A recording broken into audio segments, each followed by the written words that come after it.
I'm really pleased to be here and share something with you that I've been working on for a long time, and but this is the first time I've presented it in any form. I'm a psychologist, psychoanalytically oriented, from San Francisco. I've been a California boy, born and raised, did my training there, studied with a man named Nathan Adler. He studied with a man named Siegfried Bernfeld, and Bernfeld was a close associate of Freud's, but also in the group with Anna Freud and August Eichhorn and Willy Hoffer. The four of them sort of built psychoanalytic pedagogy, as it was known in that time. Anyway, Nathan Adler was my teacher, and during the course of my supervision with him over a period of about 5 years, I became very interested in Bernfeld, his association with his teacher, and then launched a major investigation into the early history of psychoanalysis in San Francisco. That got me very interested, not simply in compiling a kind of a scrapbook of the early history, but in recognizing how embedded theory and technique are in their social, cultural, economic moments, and personal moments, if you will. That the people, places, times, controversies, social circumstances, economic circumstances, political circumstances, significantly shaped and shape psychoanalysis as we know it, and always will, I would say. You can study mathematics without knowing the history of math, or the history of how mathematics develops. I don't believe you can really understand psychoanalysis at its depths without a full appreciation of all of the things that shaped psychoanalysis, because it was shaped by all sorts of, if you could use the word prejudices, it was shaped by personal preferences, personal dynamics, if you will, that were shaped by the history of the times. So what today I'd like to talk with you about is what I've called the Freud family and psychoanalytic theory. A way of being able to recognize how the Freud family, to a great extent, has shaped much of psychoanalysis, and how it continues to be shaped by the families and the personalities, if you will, of the people that contribute to psychoanalysis today. To begin with, I would say, some people say, is psychoanalysis a science or an art? That's sort of like a nature versus nurture question. Nobody ever, ultimately answers it in one way or another. What I prefer to say is that psychoanalysis is definitely a human tradition and a discipline. A discipline that includes scientific aspects, but the practice is something else. It's more of a humanistic tradition, if you will. And that psychoanalysis as a human tradition is born in the hearts and minds and personal conflicts, interpersonal struggles of the founders and major contributors. And that it gets passed from one generation to another. I opened by saying I studied with Nathan Adler, who studied with Siegfried Bernfeld, who studied with Freud. That, because of my own psychology, is important to me, being able to trace my ancestry. It was originally just sort of a little more of a scrapbook, a little more of an idle pastime. And then later I began to discover that lineage is more than just a passing fun thing, a passing pleasure. It shapes how I do think about the work, and who they. When I learned more about who they were, I understood more about how I was thinking. That doesn't stop any of us from finding an ancestor that we never met, or we find in some other aspect of psychoanalysis or outside of psychoanalysis. But today I want to talk with you about 3 generations of psychoanalysis. The generation that, of course, began with Sigmund Freud, that was carried on by his daughter Anna Freud, and to a certain extent was carried on by his one grandchild who became a psychoanalyst. He is not, the way I would put it is that Freud was clearly the genius. Anna Freud, some people would say she was a genius. I think more people would say she was brilliant, she was creative, she was a major contributor. No one would have said about W. Ernest Freud that he was a genius, and no one would say that he was a major contributor. Many people would say, who? They've not heard of him.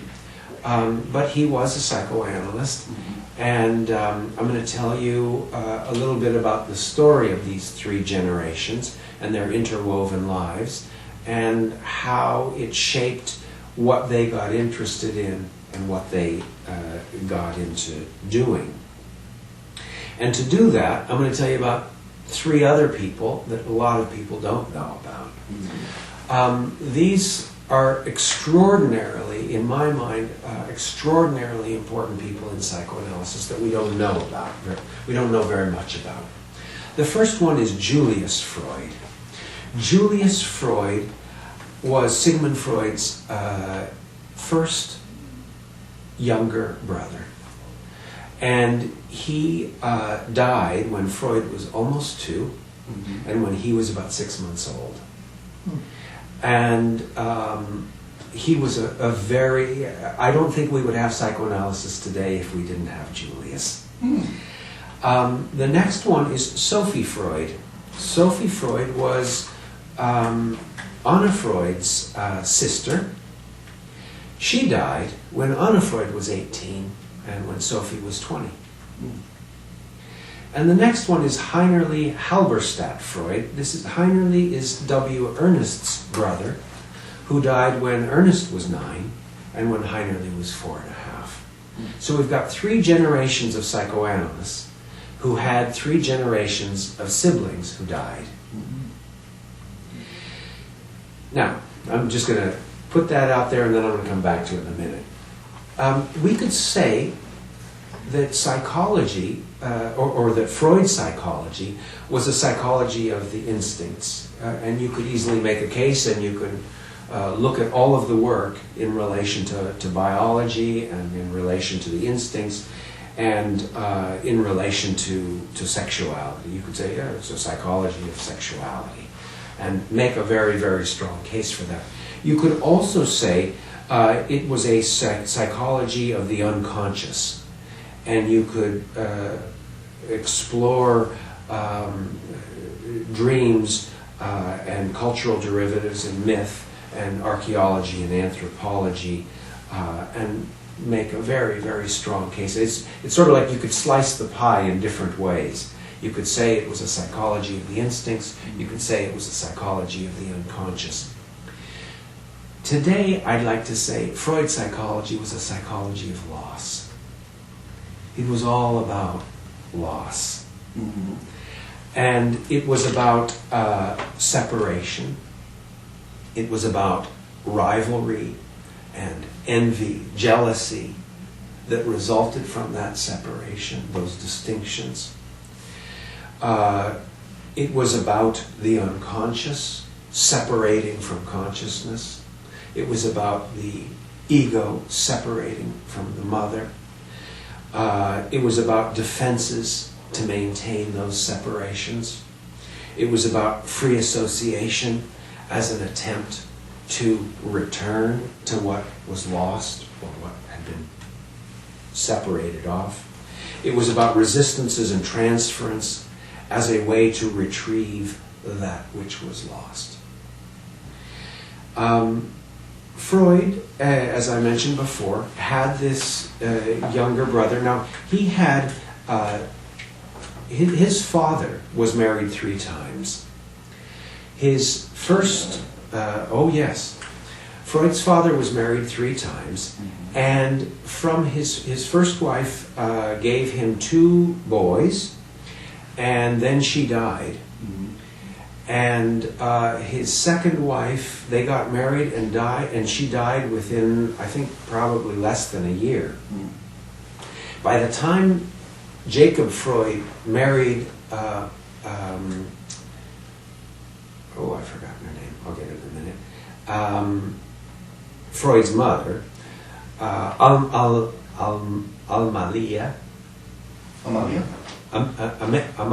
Amalia. Freud's mother was Amalia. By the time he married her, he was 41 and she was 20. Okay. And she had stepsons who were ages 18 and 22. Okay, from the previous marriage. And then along comes Sigmund, and he's got a mother who's 20. He's closer in age to her than she is to his father, who's 41.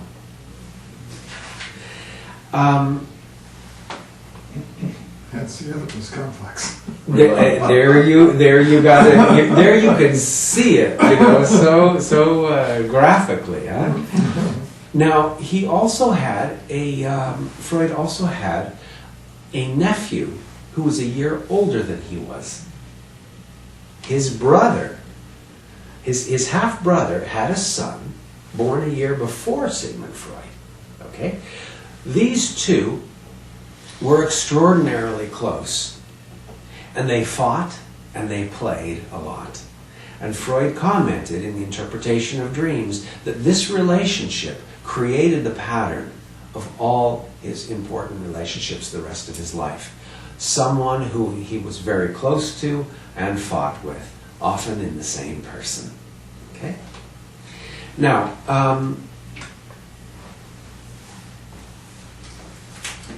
Freud tells us in the interpretation of dreams, he gives us one of his dreams, and this is the non-vixit dream. I don't know if you recall that right offhand, but in Freud's dream, he has a dream of, a guy named Joseph Paneth. Dr. Joseph Paneth was a friend of Freud from the university and was Freud's successor as assistant to Joseph Brooke in Brooke's laboratory. In Freud's non-vixit dream, we encounter the theme of surviving a rival. Okay? He has a rival, the rival dies, and Freud survives, just as he had in his childhood. Paneth, as it turns out, died young in 1890. In Freud's dream, Paneth doesn't understand what Wilhelm Fliess is saying, and Freud intends to say that it is because Paneth is non-vixit, that is, not living. But instead he says Paneth is non-vixit. He intended to say he's non-vivit, not living. Instead he says it's non-vixit. He did not live. At that point in the dream, Freud looks at Paneth, and Paneth disappears. As does another friend, Ernst von Fleischer-Marxau. Their images are wished away, and Freud finds this thought delightful. Freud recalls the way Brooke had once looked critically at him and destroyed him with that gaze. Freud further traces these words non-vixit to a monument erected in the memory of Emperor Joseph II at the Imperial Palace in Vienna. Then Peter Gay then goes on to associate this dream with the loss of his brother, Julius. Okay, now, so what we have here is this theme of surviving a rival. He's got a rival, the rival dies, he survives. This survival guilt, okay? Freud becomes very interested in this whole theme, and that combined with the memory of his brother, these are probably more significant components of Freud's self-analysis, or not more important, but they're given more attention than Freud's awareness of his own Oedipus complex. He devotes more time and space to this. In the Fleece Letters is what I'm referring to. In the Fleece Letters, he talks about his self-analysis, and he talks about this brother and this nephew. Okay, then Freud gets into his adult life. He has his wonderful, warm relationship with Breuer. The intimacy of these two men is extraordinary. And the break is cold as steel. The same thing happens with Fleece. You know, you say, oh, Freud couldn't get along with anybody. The intimacy was extraordinary, and the break, cold as steel. Steckel's a little bit of a different case, because apparently nobody liked Steckel. And he did not break with Steckel over theory. He broke with Steckel over a personality problem, and a lot of people had the personality problem with Steckel. But then along comes Adler, and you have again someone that was very close, very bright, very creative. They broke really much more over theory and personality. You know, Adler says, "You think I get any pleasure out of living my life in your shadow? You know, I have to move on." There's a wonderful book by Ellenberger on the history of the unconscious, and they show a picture of Alfred Adler with his two brothers. He has an older brother who became a very big, powerful businessman, and a younger brother who was kind of like this. And how Adler invents his inferiority and superiority complex in between these two brothers. Then along comes Jung, of course, and that break was, again, one has to look at the intimacy of these two men. It was really something. And to keep in mind the ages of these two men. You know, by the time Jung was, 37, the relationship was over. Is that right? 37 or 30? Well, let's see. He was born in 1875. In 1925, 35... yeah, he was, I think, 37, something like this, when they broke, okay? They'd already had their intense collaboration, created the International, written books in response to each other, and then by the age of, I think, 37, Jung was out of the picture. Had a lot to do with Jung's relationship to his father, who was a preacher, and one of his mentors, who is said to have sexually molested Jung, and which made Jung always a little, wanting to be close and a little anxious. It's hard to tell how much of that was really involved, but another piece of it. Then along comes Rank. Rank again was, he joined Freud's circle when he was barely out of high school or just out, something like that. He didn't have much of a father. Freud paid for his education, sent him to school. That is said to have broken up when he saw that Freud was sick and dying in 1923. He didn't know he was going to live another 16 years. The jealousy, if one wants to study the theme of jealousy in the Freud family and in the Freud literature, it's just extraordinary. Freud's jealousy in relation to Martha was excessive. If you had a patient that was this jealous, you would really get worried about some sort of a paranoid break. He did not want her talking to her mother. He was jealous of her attention to her brothers. He did not want her observing the Jewish traditions of her family, which was more religiously involved. And he was firm about it. His he was a passionate man, and his passion came out in blazing colors in terms of his jealousy of Martha and anybody else she might be interested in. With regard to these brothers that he was close to and brothers he broke from, of course, he was always managing the jealousies of the brothers. You know, he had all of the, or the sons, I mean. All the sons in Vienna, he didn't think much of them, and he didn't think much of Vienna. So the ones that were, you know, Jung was off in Zurich, and then Abraham was off in Berlin. You know, the ones that were further away, you know, they got much more favor, and the ones that were close to him were not valued highly. Kind of like a consultant. That's right, exactly. That would have to come from far away. Right. The prophets are from afar, right. Yes. But it's interesting to notice that Freud was always trying to manage his speculative and rational tendencies. And that he'd say he was very suspicious of his own speculative tendencies.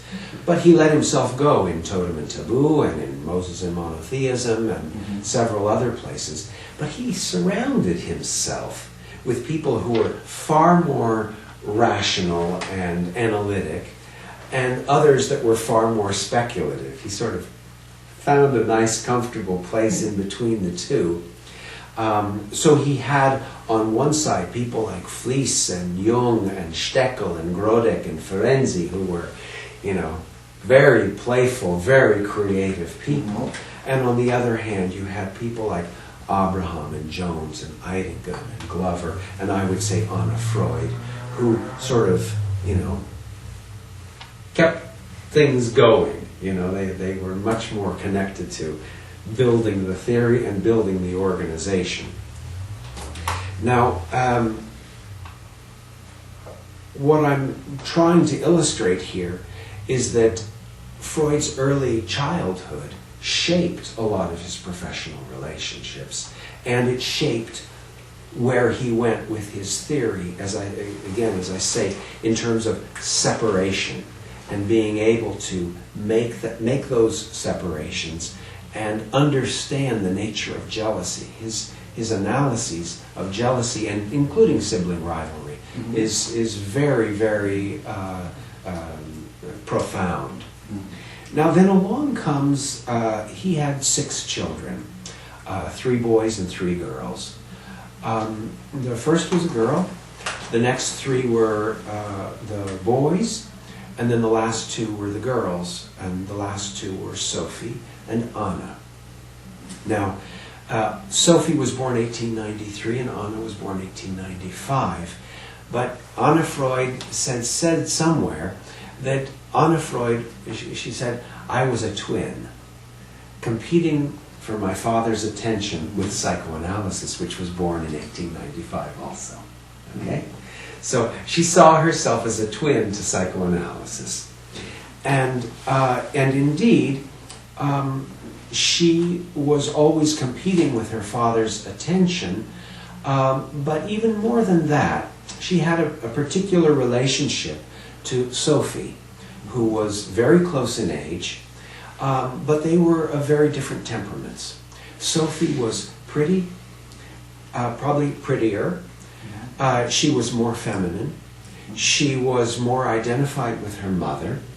She was loved by her father, but she was looking to her mother as a model, as opposed to Anna Freud, who was not as pretty, not as feminine, not as domestic as her sister, had a bad relationship with her mother, a very conflicted relationship all her life, and of course was very, very close to her father.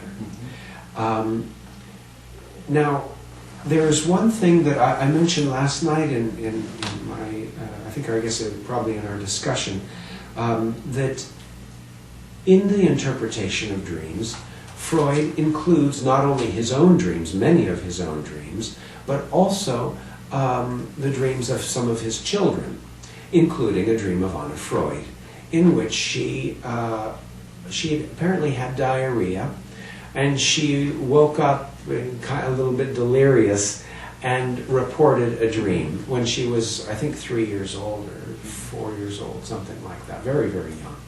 And it was just a list of foods, strawberries and pudding and things of this sort. And Freud said, there you have it. Children's dreams, unlike adult dreams, are direct drive gratification. There's no censorship. Mm-hmm. And I say, Freud, who are you thinking you are, and who do you think we are? He says there's no censorship here. Well, if one goes back and looks, if this was anybody else, you would say, why strawberries? She's on a hill, I think. On a hill eating strawberries or something like this and pudding. Why a hill? Why strawberries? Why the pudding? Why not something else? The fact that she has chosen these items says something about who she is. I mean, it's so basic, but Freud ignores it. When I looked at all the list of all the foods that she described, the last one was pudding, which is, in German, it's Papp, or Pappe, or something like that. And she says, Pa, which sounds an awful lot like Papa. and Freud has walked away from that entirely. Well, that's just a little side note. Just notice that Freud's children were very much a part of his thinking when he was creating psychoanalysis. Now, in 1913, Sophie, his second daughter, gets married, and she marries a portrait photographer from Hamburg named Max Halberstadt, and he's the one who's taken most of the really, really famous pictures of Sigmund Freud, with the cigar and things of this sort. This is Max Halberstadt. When Sophie gets married, Freud writes his little article about the theme of the three caskets, and he talks as they appear in different mythologies and fairy tales, and he says that the three roles of the woman in a man's life are the mother, the wife, and Mother Earth, and he recognizes Anna Freud as the third daughter, the Mother Earth, the one who will bury him and accept him in death. So, and it was at that point, by 1913, Anna Freud was 18 years old, but very, very studious, and Freud was worried about that at that time. Too studious. He wanted her to lighten up and go on vacation, so he sends her on vacation to England, and the Second World War breaks out. So I was like, oops. And so, but she comes back without any problem. And in 1914, there is heralded what he describes as the revolution and the bomb. He didn't put them together, I'm putting them together. The bomb was the history of psychoanalysis, this very, very important paper in which he defined how he was different from Adler and Jung's psychology. He was getting very frustrated because Adler and Jung were using the same terms but defining them differently and getting a lot of popularity. So when he wrote the history of the psychoanalytic movement in 1914, he was saying, he called it the bomb, and he divided himself and his people from the Jungians and the Adlerians. The revolution is just a passing reference in one of his letters to no telling what the revolution will bring us. It was referring to the birth of his first grandson, W. Ernest Freud. Now, by the way, I call him W. Ernest Freud, not W. Ernest Halberstadt, because, yes, he changed his name in about 1941 to Freud. which is another story. But he's, fully a grandson.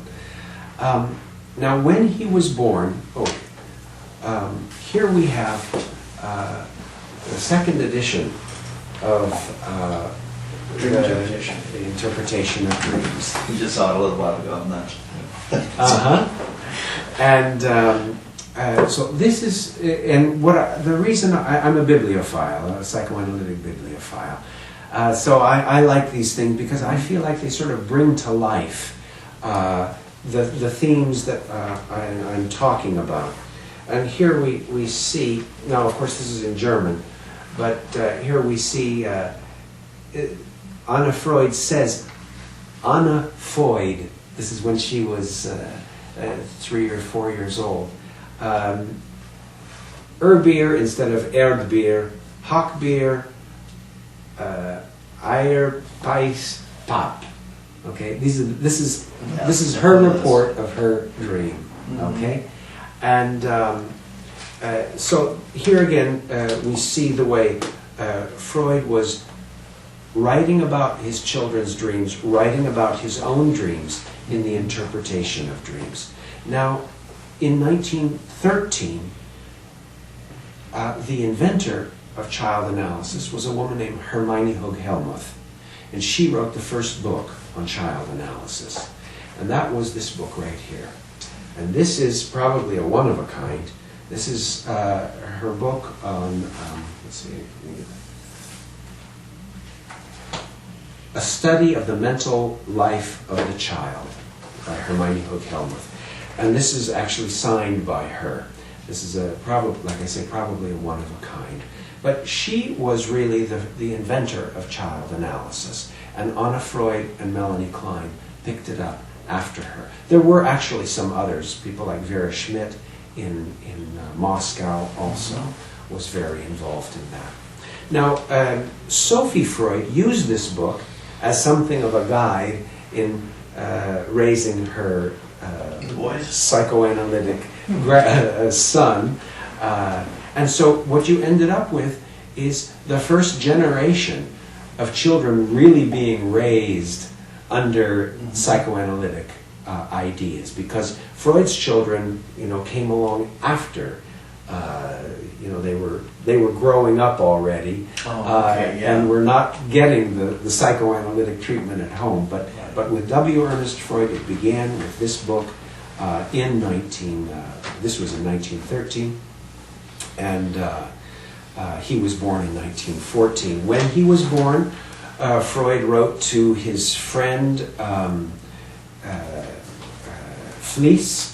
Fliess. Let's see, something to the effect of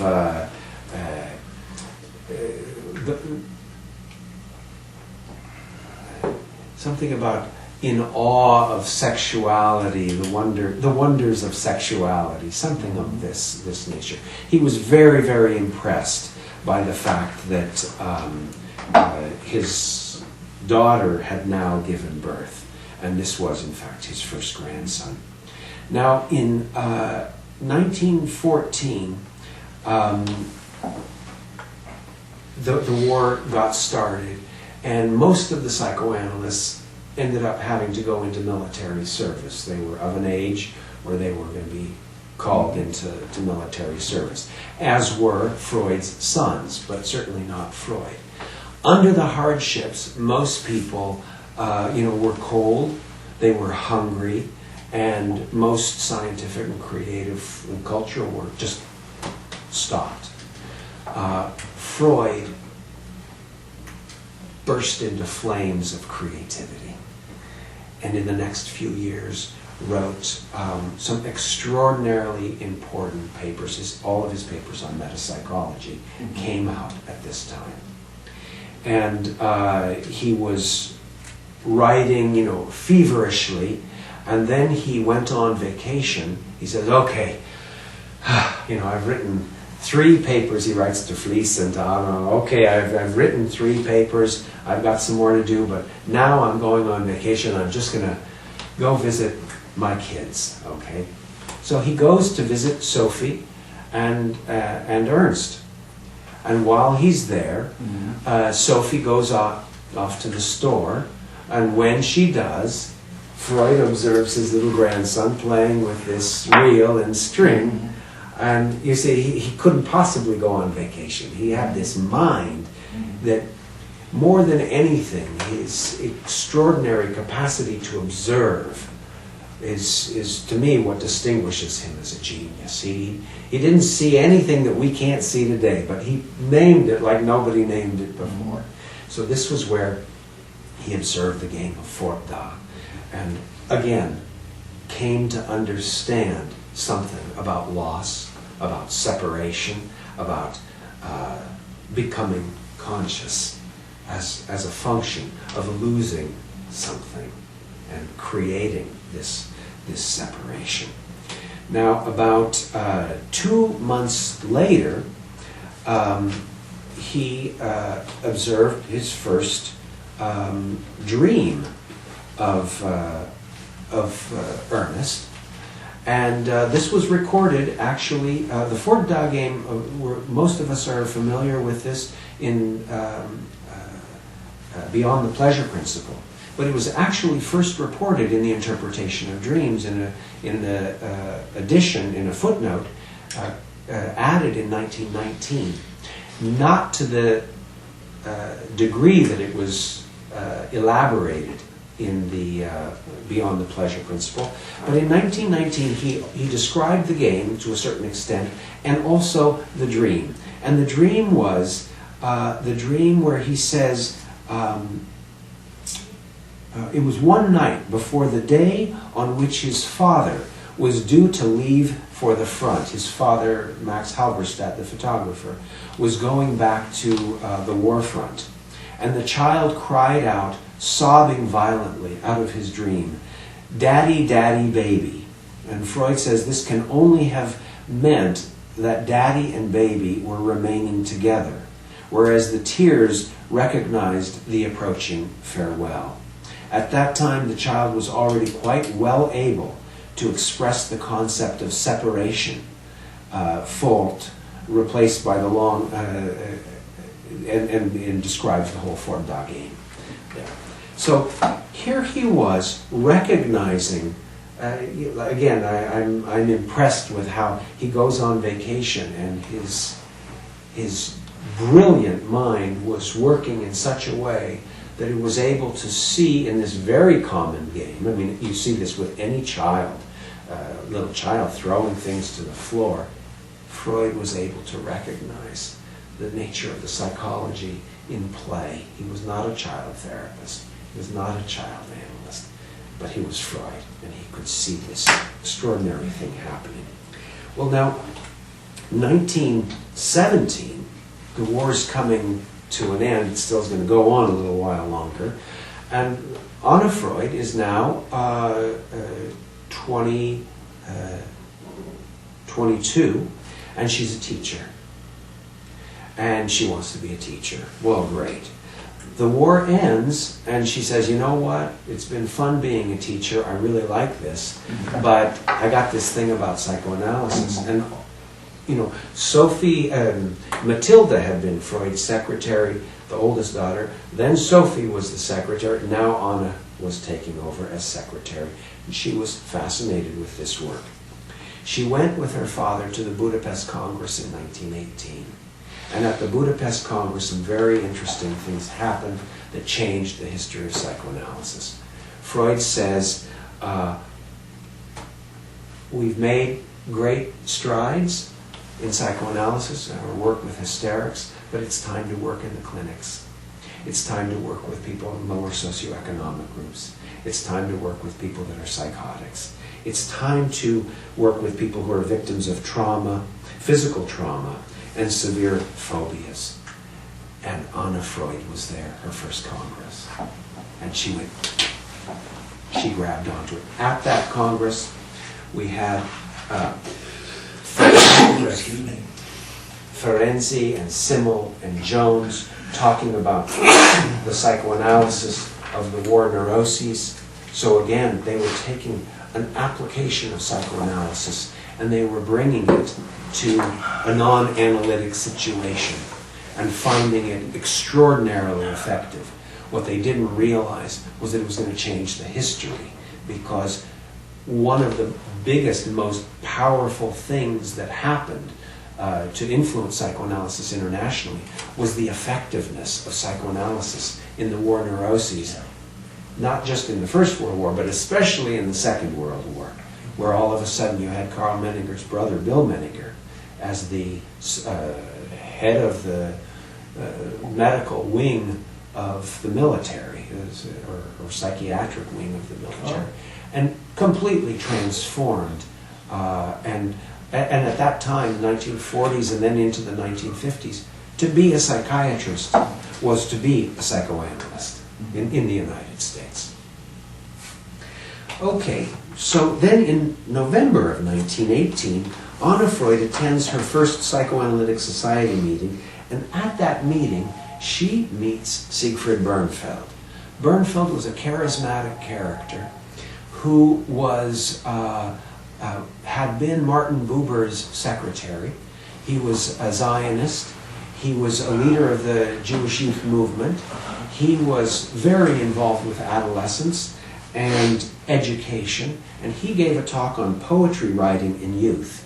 Well, guess what? This was Anna Freud. Mm-hmm. She was a daydreamer. She was a poetry writer. Mm-hmm. Okay?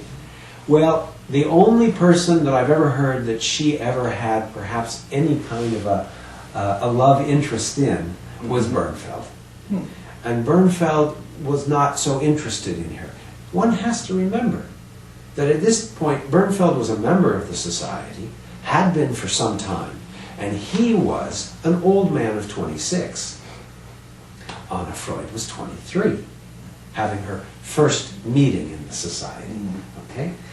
That's a little bit of my critique of what's happened to modern psychoanalysis, where the average age of the psychoanalyst in the United States these days is 66. Mm-hmm. In this time, people were brought in when they were in their early 20s and mid-20s. They were full members when they were 30-something, like this. It was another time. Okay, what did Bernfeld do? So is it a dwindling profession then, if the average age is that high? I think that you all are working with Dr. Nachera, who's doing a heroic effort to revivify a profession that is killing itself off. I don't think you can look at it any other way. I think the exclusionary politics of the past have preserved certain aspects of psychoanalysis, but they have been at an extraordinary cost. And at this point, you don't have, if you take a look at the creative people that were involved in psychoanalysis in the 1930s, for example, all of the giants, we think of as, these great, giants. They were these old people. They all started when they were 23, 25, 27, 29, when they got into it, and they were accepted in the inner circle, very, very early. And I think there's really a lot to be said for that. Now, what Bernfeld did was, after the Second World War, you'll remember that at the Budapest Conference, Freud saying, you know what? We got to start reaching out. And Bernfeld said, guess what? I'm a youth leader. I'm going to reach out. And after the First World War, he set up the Kinderheim Baumgarten, which was a home for Jewish war orphans. Mm-hmm. So he got all these war orphans, there were like 300 of them, and he created a home and school. And they were using principles of Montessori and psychoanalysis, and they were creating an alternative experience, It didn't last long. It failed. I think there were some financial problems. Bernfeld had some physical problems. After about 6 months, it died out. But it ended up being the beginning of a movement that is, you could easily say, was carried on today. It became this was the Kinderheim Baumgarten, not this book. This was a book about Sisyphus, it's called Sisyphus or the Limits of Education. It was Bernfeld's 1925 contribution to thinking about psychoanalysis and social issues. He was very much a leftist, a Marxist, not a communist, but he was definitely a Marxist. And he, or let me say a leftist. Yeah. Then I'll be certain. Yeah. And what he did was he combined psychoanalytic thinking and left political thinking to make a commentary on the educational system, which at that time in Germany was nothing short of sadistic. Okay, and so he came up with this kind of a program. By the way, at the same time, A.S. Neal was inventing Summerhill, and other people were experimenting with other kind of educational experiments. But Bernfeld, after the war, created the Kinderheim Baumgarten with a younger man, only a couple of 2, 3 years, 4 years younger, maybe 4 or 5 years younger, who was going to help him there. Who was that? Willy Hoffer. Okay? So Willy Hoffer gets involved with Bernfeld and they create this program.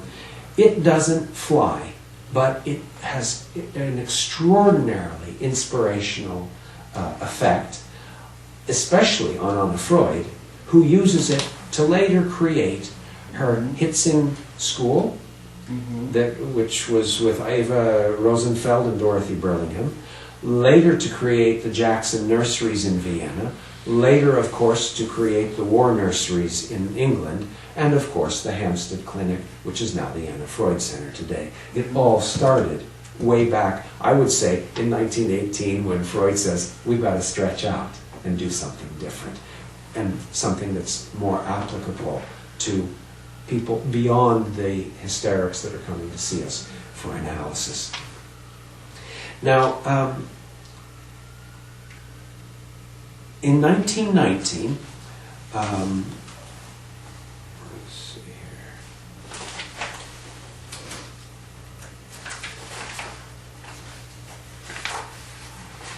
In 1919, Freud adds another addition to his interpretation of dreams, and it's the following dream. It's called Dreams of Castration in Children, and he says, a boy aged 3 years and 5 months, who obviously disliked the idea of his father's returning from the front, the war front, woke up one morning in a disturbed and excited state. He kept on repeating, why was Daddy carrying his head on a plate? Last night, Daddy was carrying his head on a plate. Okay, and this was Freud's interpretation of the dream of his grandson, W. Ernest Freud. Now, this is by way of saying that W. Ernest Freud was not Freud's favorite grandson. The favorite was his brother, Heinerli, and later Eva. But Ernest was actually an annoying, troublesome, problematic little boy who had a lot of problems. And what happened was in 1918, his brother Heinerli was born, and he greeted him the same way Freud greeted Julius, with envy and murderous fantasies. Okay? But not only that, but Heinerli ended up to be an extraordinarily charming little boy, and everybody loved him immediately. In 1920, after Ernst was struggling with all of this, oh, by the way, yes, this is Sophie here, and here we have, this is Ernest, and this is Heinerli. Okay? Now, Freud had observed Ernest's struggles with separation. Let's see, and we're going to what time here now? 3. I We're going to start a little late. 3:15. Till 3:15? Okay. Is that okay? Yeah, I'll just speed it up right here. Something terrible happened. Ernst was managing losses, and all of a sudden, the Spanish flu came through, killed, 40 million people all around the world, something extraordinary, more people than in the First World War, I think. And it killed his mother, Sophie Freud. She died. 3 years later, Heinerli developed miliary tuberculosis. He died. So all of a sudden, the one that everybody loved is dead, and Ernest is there, and he was never a very appealing child. Now,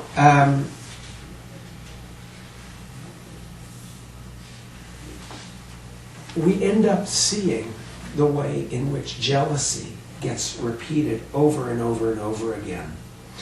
In 1922, Anna Freud writes her paper for admission into the Psychoanalytic group, and it's a paper called Beating Fantasies and Daydreams.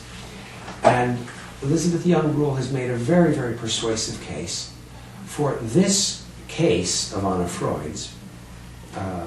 She describes a case, and the paper is called Beating Fantasies and Daydreams. Elizabeth Young-Bruhl presents a very persuasive case that this was actually herself. This was an autobiographical piece. She didn't have any patients at that time. And that she was an avid daydreamer and a poetry writer. And she makes a very interesting and persuasive case that this was probably herself. So once again, and you know, for me, some people say, oh, look, you know, there you have it, you know, Freud was hung up about sex, and there he has his theory. Or Anna Freud, you know, there you have it, you know, she lies, and I look at it the other way around. These people knew themselves so well. They found out something about other people. They had such an understanding of themselves. 1923, Heinerli dies. Freud develops his cancer.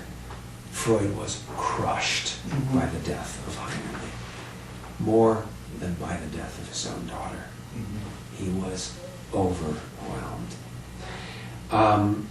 In the following years, 1926, the question of lay analysis, Freud was writing in response to what was happening to his students, specifically Theodor Reich. But of course, Anna Freud was going to be a lay analyst. So were a lot of the biggest people in psychoanalysis. Hans Sachs,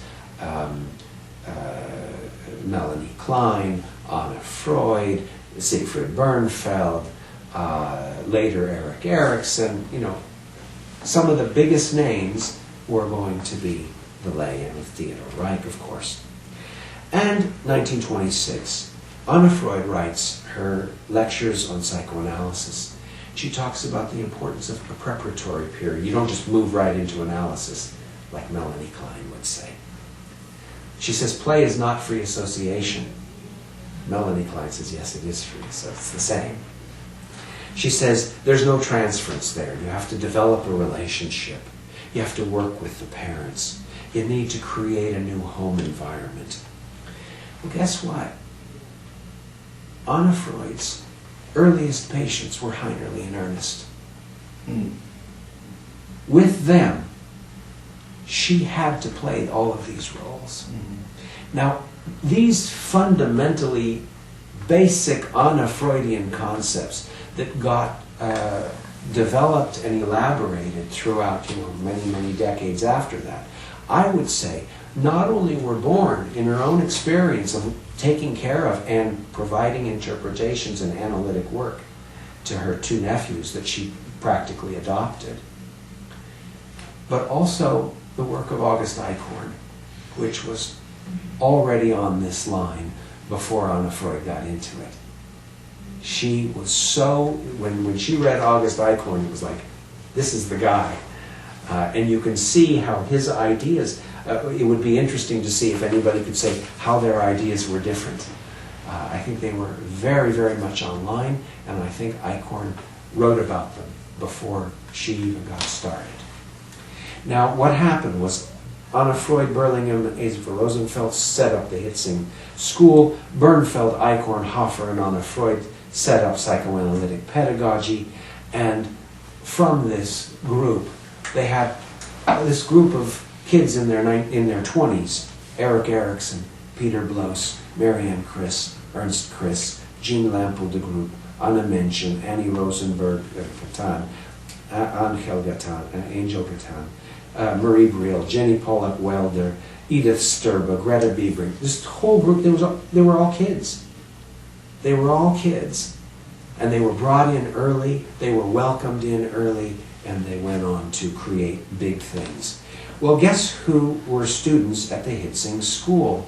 One of Nijinsky's daughters, Kira Nijinsky, the famous dancer who later lost his mind and died in a mental hospital. Ernst Simmel's son was also there, as was W. Ernest Freud. And he lived there in the home of Eva Rosenfeld for about 2 or 3 years and became basically an adopted son of the Burlinghams. He was very close to Dorothy Burlingham and the Burlingham children there. In 1936, Anna Freud writes Ego and the Mechanisms of the Defense, and she elaborates identification with the aggressor and altruism. And she talked about a lot of other things. But I venture to say that identification with the aggressor had something to do with her relationship with her father, and altruism had everything to do with her sister Sophie. How she defended against her, rage against her was to become, and she was probably one of the most altruistic people in the history of the human race. She was very altruistic, and I was speaking with Francis Martin yesterday and saying that one word that I rarely see or feel in psychoanalytic literature, psychoanalytic congresses, is exemplified so well by Anna Freud, and that is care. She cared. And she cared, actively, and she, was right in there. I think that had a lot to do with how she defended against her feelings and competition and jealousy with her sister Sophie, and the tragedy of losing that sister and taking on these children. She took them on more than anybody else. 1936, she writes The Ego and the Mechanisms of Defense. Ernest graduates from high school.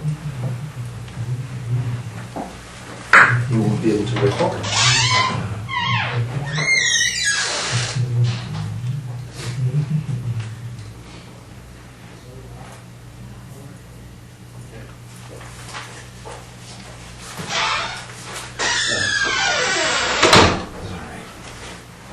Ernest graduates from high school. He's 22 years old, 22 years old. He's been to 9 schools. He's been moved around here, he's been moved around there. He had to leave Germany. The Nazis came in 1933. He had to escape. He'd been bounced around a lot. And he was a troubled young man, didn't know what he was going to do, and had nobody to take care of him. He was not very close to his father anymore. His father and stepmother were in Germany. They emigrated to South Africa. And there he was in Vienna, close to the family he always knew and loved, Anna Freud and her father, and Martha Freud, of course. So what's he do? He goes to Palestine. And he gets there, and it's like, they got scorpions, they have ultra-religious people, and they have the Palestinians shooting at them and lighting the fields on fire. He doesn't feel very welcome there. So he packs his bag and he leaves. So then they say, well, why don't you go check out this great new social experiment, communism. Go to Moscow, right in the middle of Stalin's purges. Okay? He says it was a deadly place, frightening place. He stayed a week and he left. Goes back to Vienna, and 2 years later the Nazis march in. He studies photography. His father was a photographer. He studies photography, and he does that kind of work for a couple of years. 38, the Nazis march in. He goes into exile. He's on the list, along with the rest of most of the Freud family, not everybody, and they go to England. In England, he tries to get himself going, and he's a lost young man, you know. He's a troubled young man. He doesn't know who he is, what he wants. He's been battered around terribly by life. And the British police knock on the door and says, "Hello, Mr. Halberstadt," he was still Halberstadt at that time, "please get your things together. In a week we're going to come pick you up, and you're going to be interned. You're going to be a prisoner." Okay? The British police did that? The British police. Why? He's German. Oh, okay. Gosh. Yeah. Talking about bad karma, bad juju, you know? Poor guy. He would be fighting to stay in jail. Yeah. So they pick him up, and he goes off to an internment camp on the Isle of Man. Oh, It was not a prisoner of war camp. It was not a concentration camp. It was an internment camp. Yeah, they had him in the U.S. Yeah, that's right. The Japanese. Yeah. That's right. So he's there for 14 months. In 1942, one thing that is absolutely fascinating reading is the Melanie Klein, Anna Freud controversies. The psychoanalytic civil war breaks out in such bitter, blazing colors, and it's about theory, and it's about technique, but more than that, I would say it's about power and personalities. The power part was who is going to teach what to whom? Who's going to be the training analyst? Who's going to be teaching the seminars? And how that's going to play out. So the psychoanalytic civil war takes place, it's important to remember, while buzz bombs are falling on London. I didn't realize that. And so they're in their meeting, and they're fighting bitterly over their psychoanalytic differences, and then everyone has to get up, take their chairs, go down into the basement, and continue the meeting because they're being bombed. This is really a moment in time. 1945, the war ends. Ernest goes to school and studies psychology. 49, he goes into psychoanalytic training. His analyst is Willy Hoffer, practically a friend of the family. Well, he is a friend of the family, practically a relative. He studies, as did Dr. Nachara, with Anna Freud, with Melanie Klein, with Donald Winnicott, and mostly with the Anna Freudians. The psychoanalytic civil war contained a lot of themes, questions about, when did the Oedipus complex begin? Was it really at age 3 or 4, like Freud said, or was it at age 1, like Melanie Klein was saying? When were fantasies possible? Melanie Klein had these ideas about these elaborate fantasies of very, very young children. Well, there was a way to answer these questions, and the way was infant observation. Right. And London became an extraordinary center of creative infant observation. Well, that infant observation became a tradition. It was happening not only with the Freudians at the Psychoanalytic Institute, but also the Freudians at the Hampstead Clinic, and also the psychoanalytic people, in a more broader sense of the term, at the Tavistock Clinic, and even Michael Fordham, the Jungian, was doing infant observation. Now, W. Ernest Freud, by 1941, had changed his name to Freud. He didn't want to be Ernst Wolfgang Halberstadt in post-war England. Okay? So he had a reason for changing that name. And he thought Ernest, instead of Ernst, Ernest, W. Ernest Freud sounded a little more British and could be work for him better.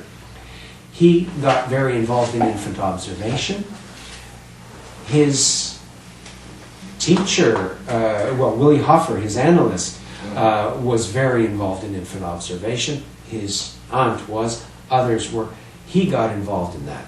Then, along the one of the most important works of Anna Freud was, of course, the diagnostic profile. And so Ernest said, I want to do the baby profile. And that became his first major contribution. Later, he got very involved in perinatal intensive care and looking at birth processes and what happens to the mother-child bond in perinatal intensive care. What happens when children are separated from their mother and they're, still barely developing, but they're connected not to a mother but to a machine. And he got very interested in the traditions where they wrap the child actually skin to skin between the mother's breasts and wrap them up there, and how they survive very well. There was a nurse in Brazil that had done this and helped a premature child to flourish. And Ernest was very interested in this and wrote many, many papers and became something of an expert. He became definitely an expert in the area of the psychological aspects of perinatal intensive care and how to improve this environment for the psychology of the child, of the mother, and of the father.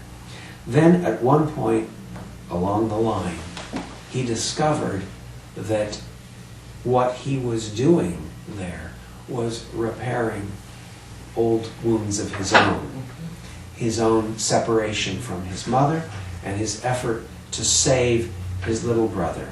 But then it suddenly occurred to him that it was not just Heinerli that he was trying to save, but in fact his mother, when she died, was pregnant. And that he was very much involved in trying to bring this child back to life. So this is the ways in which I see the psychoanalytic theory, and to a certain extent you might even say some technique, has been shaped by the family life of Sigmund, Anna, and W. Ernest Freud. But it's not just unique to them. Of course, we have Erik Erikson with the identity crisis. As you might know, he never knew his father. He was his mother was Jewish. His stepfather was Jewish, but his birth father was probably not. He was,